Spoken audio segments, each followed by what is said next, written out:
nothing impossible. Had a few obstacles, right back to clocking like I never Wake left. up, This weight on me heavy, I'm tagging my We're fans, and here I got to a few shut battles you up under my down. belt.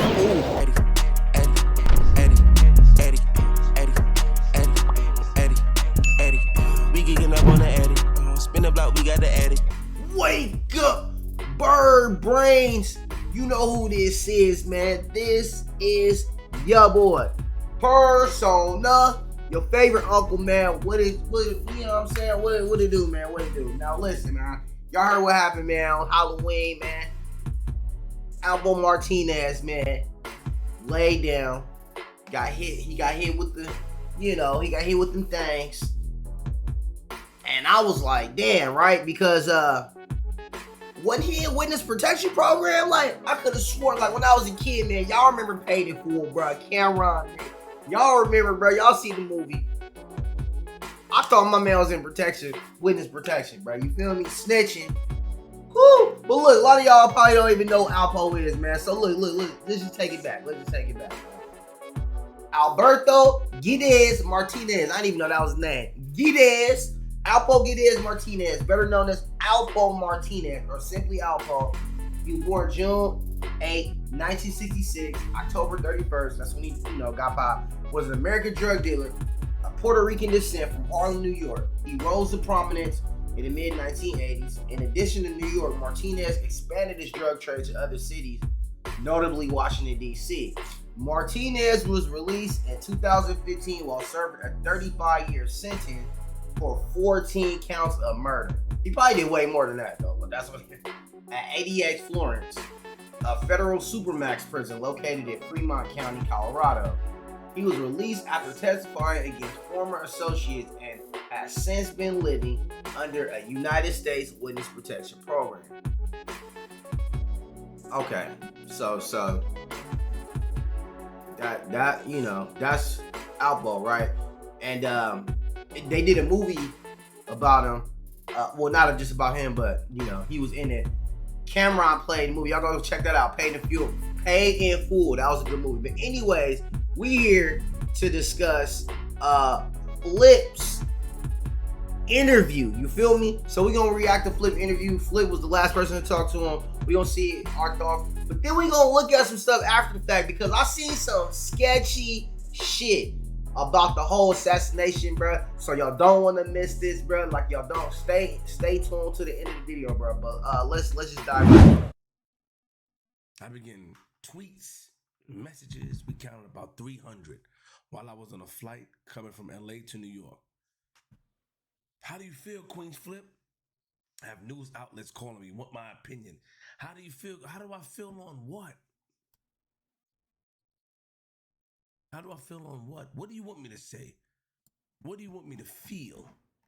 See, a lot of times the public, because when you're confident in what you do, when you are a mediologist, a word that I came up with, when you are a mediologist, it never is supposed to be personal. And I knew that, and Alpo knew that. I knew that, and Alpo knew that. This is why Alpo gave me an hour and 40 minutes worth to answer my questions, and I have it recorded. Okay, that's real shit, though. Recorded that, and we laughed about it. But he said, "You know what?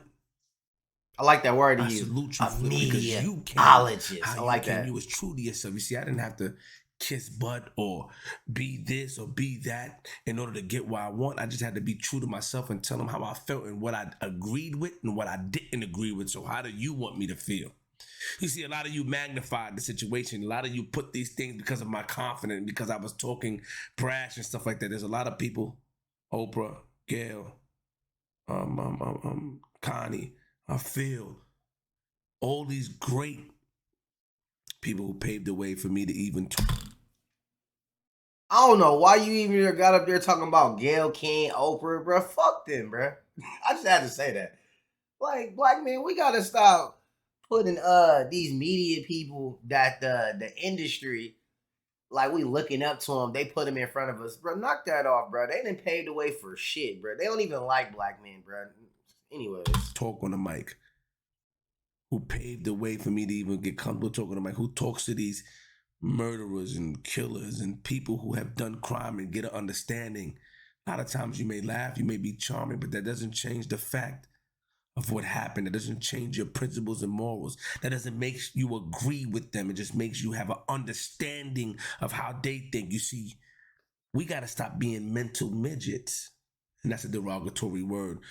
Shout out to the short people. We got to stop being that. You see, while I was in LA, deciding that would be my last battle rap event. He said mental midgets. Shout out to Smack, my brother. He looked out for me, got me out there. But I didn't like a lot of the behind the scenes stuff that had nothing to do with the URL. I was extremely dissatisfied, which is okay. I was thinking about my next move. I was out there with Chris Brown, Drake, hugging people and having fun. I come back to all these tweets and calls and stuff and jokes. And I'm asking them, what do you want me to feel? I feel nothing.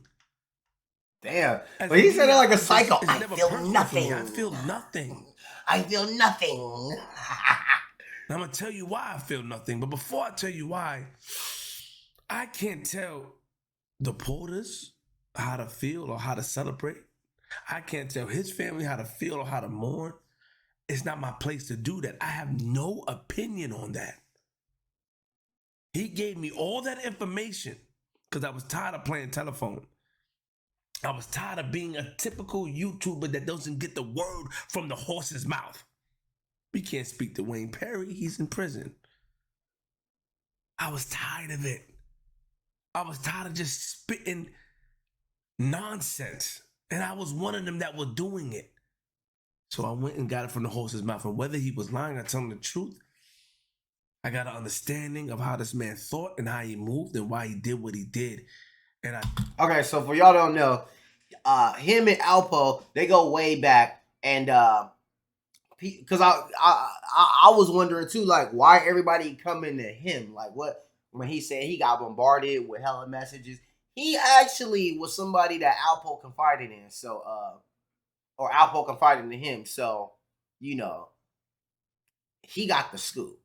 You know, so yeah. I told him I did not agree. I don't feel it's okay. And I would never feel it's okay. And he understood that. You heard it on streams. You heard it everywhere. You even heard it on the hour and 40 minutes back and forth interview that kind of like an interview that I have.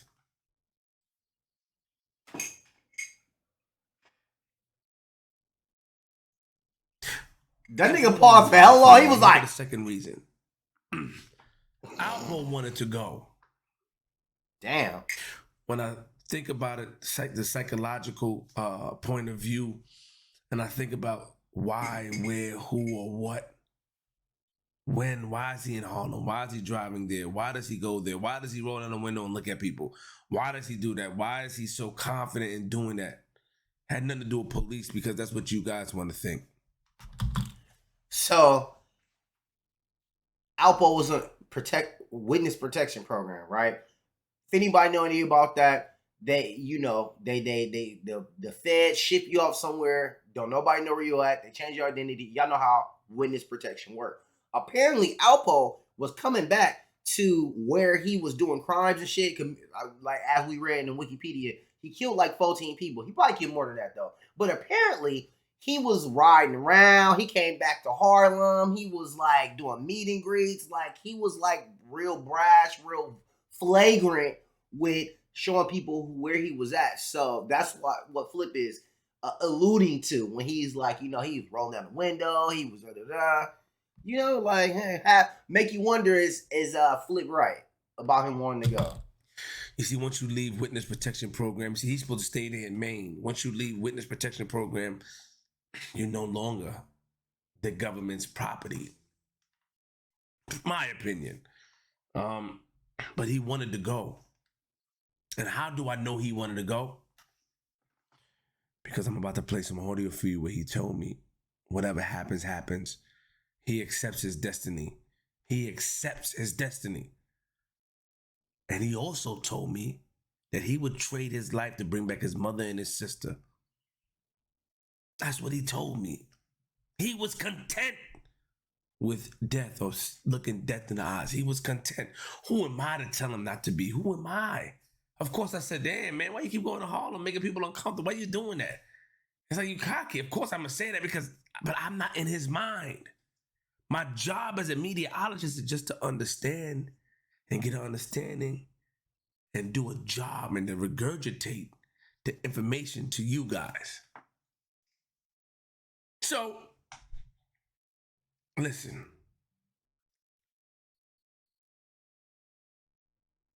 I see people celebrating. I see a little bit of people mad, but I see a lot of people celebrating because of his cocky, bravado way of doing things and going back to the area that he did things in.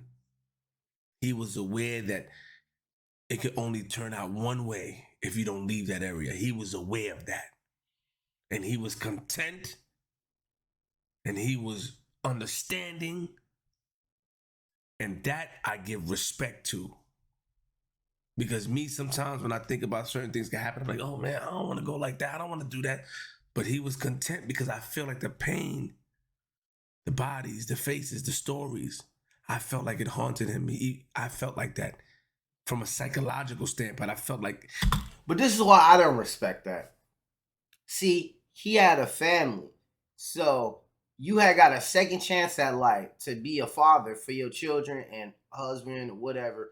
And you was like, fuck that chance. I'm about to go back. It was like low key, like childish almost. Like, he didn't learn his lesson. So, if you ask me, that's a bunch of bullshit, Flip. And I'm not in that man's mind, but I know if I had a second chance to do it right after I did so many fucked up things, I wouldn't blow that off. But that's me though. He thought about it. I felt like he said he had 24 years to think about it and stuff like that and become one with himself and become, to accept his fate. And that's what he said. But I felt like it weighed on him. I felt like he wanted to go like that. I felt like he wanted to go on his shield. I felt like he just wanted to go. Why? I don't know. That's my opinion. Damn, that's deep, though. That's deep, but I don't know, brother. That's my opinion. Whatever day it happened, he says. So I have no feeling. I met somebody. I got to understand him. I was doing my job. Built the rapport. Now, let me state this. That doesn't take the fact that he was funny. That doesn't take the fact that he made me laugh. That doesn't take away the fact that we had conversations on the phone. None of that takes away. I'm not going to sit here and lie to you. When I called him about Jim Jones and Maynard, that wasn't for him. That was for my brothers. And he did that for me because he said, yo, you are true to yourself. You're not trying to be no funny man out here, do none of this and do none of that. You're true to yourself and you're honest with me. See, a lot of people, when I meet them, they trying to get what they want to get. They want to be slick. He said, I am a slick talker. So I know another slick talker, but you are true. You're a man and you stand on your ground, and that's why I respect you. And I appreciated that. What's the lesson that we learned today? What's the lesson that the youth will learn?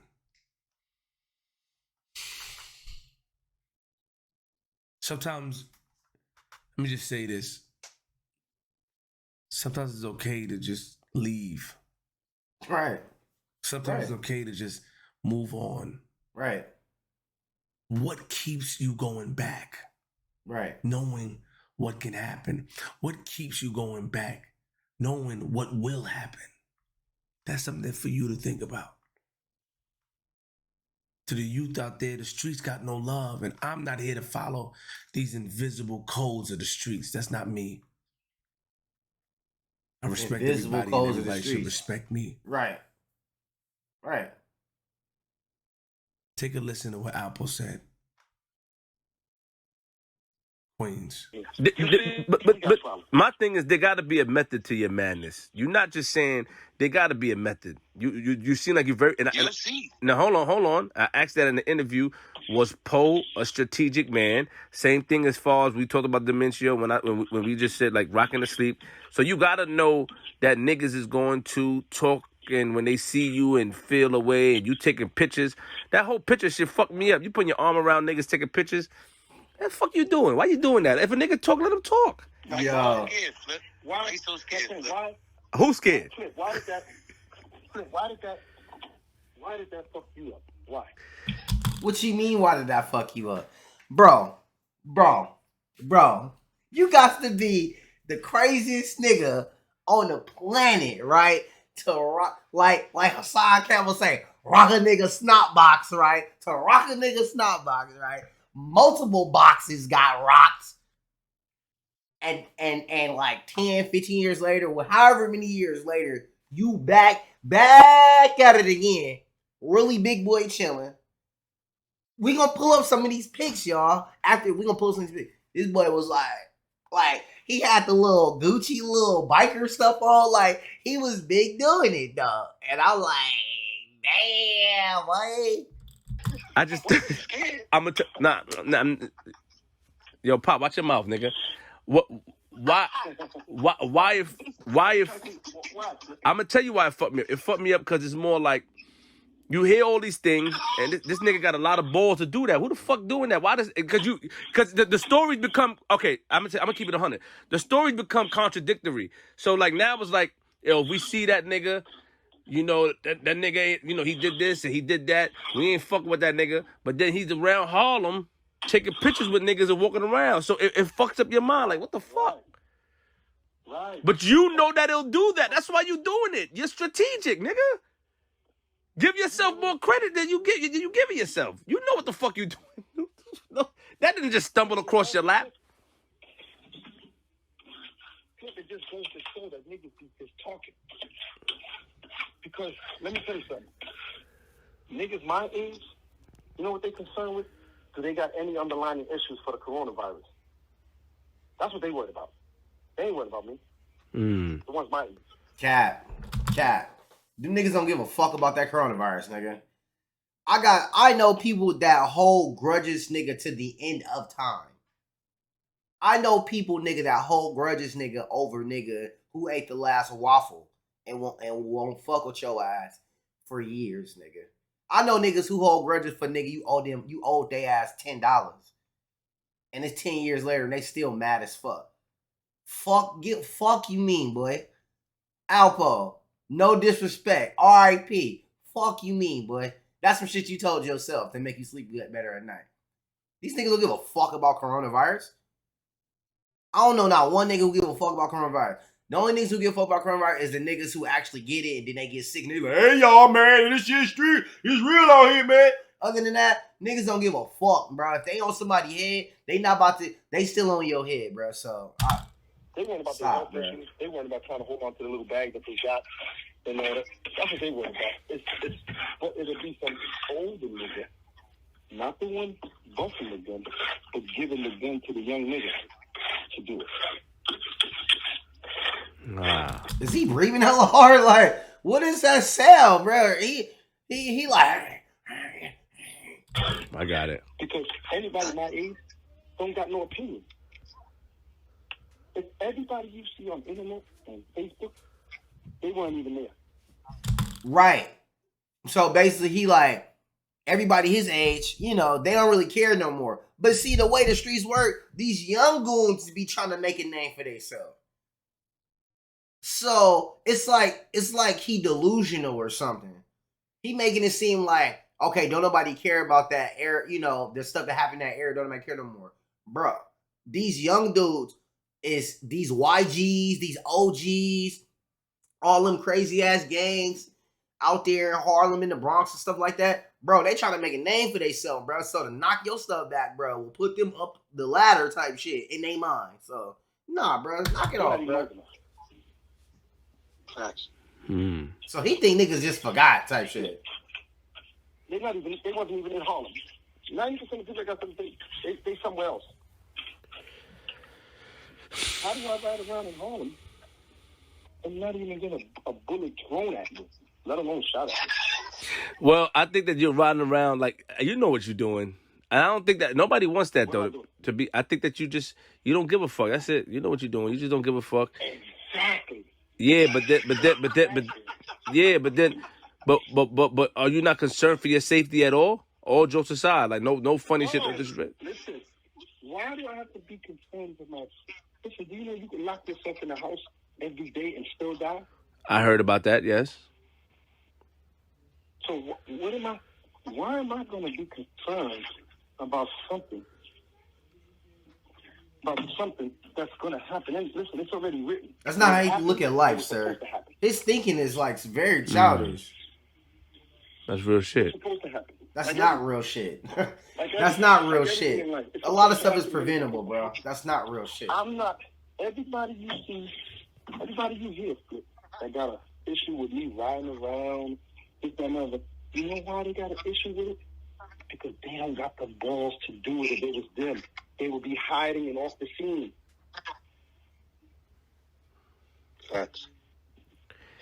Yeah, this nigga ain't humble at all, man. That. I look at you in a different light today.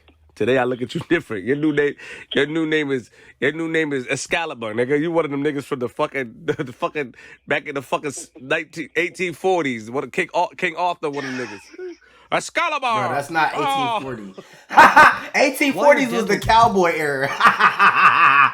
But yo, all right. So look, my thoughts. This fool said 1840. In 1840, it was like slavery in it. This nigga stupid. First of all, I don't agree with if it's supposed to happen, it's gonna happen. I mean, yeah, that's true, but a lot of stuff is preventable. Like in his situation, bro. That's like saying, why not going to the cage with the bear? If I'm gonna get bit, I can get bit just walking down the street. The chances of you getting bit by a bear just walking randomly down the street is like, 1,000,000 to 1. As opposed to if you go inside the cage, it's like 50-50. So,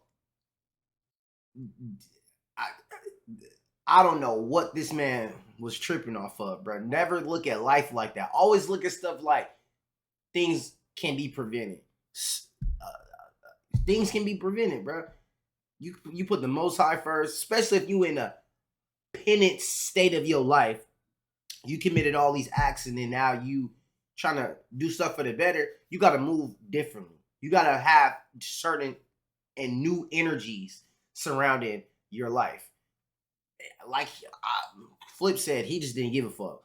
But with that being said, bro,